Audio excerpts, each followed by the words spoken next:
Our passage today is Matthew 10, verses 1 through 4.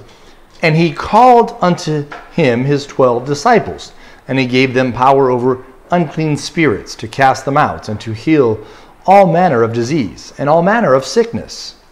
Now the names of the 12 apostles are these: the first, Simon, who is called Peter, and Andrew his brother, James the son of Zebedee, and John his brother, Philip and Bartholomew, Thomas and Matthew the publican, James the son of Alphaeus, and Thaddeus, Simon the Cananean, and Judas Iscariot, who also betrayed him.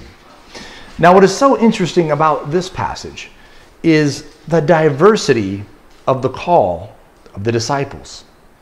Christ calls men unto himself that wouldn't be the usual suspects, if you will, of people that will change the world. But not only that, not only does he not call people of power, people of influence, he calls people together to change the world who have very little, if anything, in common. So take note of Bonhoeffer here. He says this: the only bond of unity between the 12 is their choice and call. So their choice to follow Christ and the call to follow Christ. Simon the rock man, Matthew the publican, Simon the zealot, the champion of the law and justice against the oppression of the Gentiles, John the beloved disciple who lay on Jesus' breast, and the others, of whom we know nothing except their names, and then lastly Judas Iscariot, who betrayed him.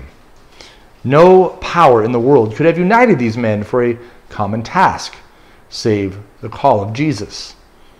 But the call transcended all their previous divisions and established a new and steadfast fellowship in Jesus. Even Judas went forth to do the Christ work, or the work of Christ. And the fact that he did so will always be a dark riddle and an awful warning.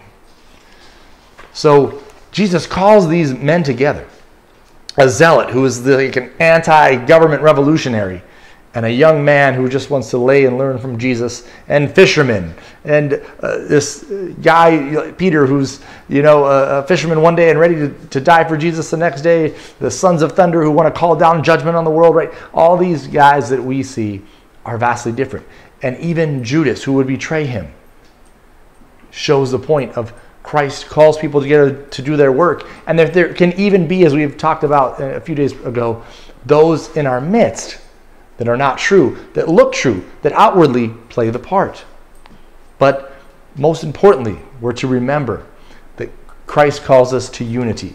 Christ calls us amongst people who are not like us to do his work. And even when there are those that may come in for the wrong reasons, or we might not even know whether they're true believers. They might look at their whole life and their motives be wrong. It'd be for money or for self-glorification.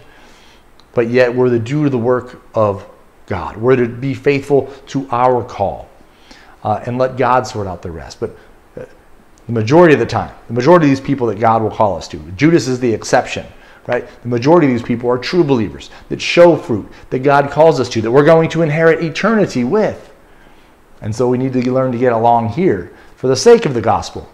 For we're going to have a long time to spend in eternity in unity for the gospel. So why not start now? Have a blessed day. We'll see you guys on Monday.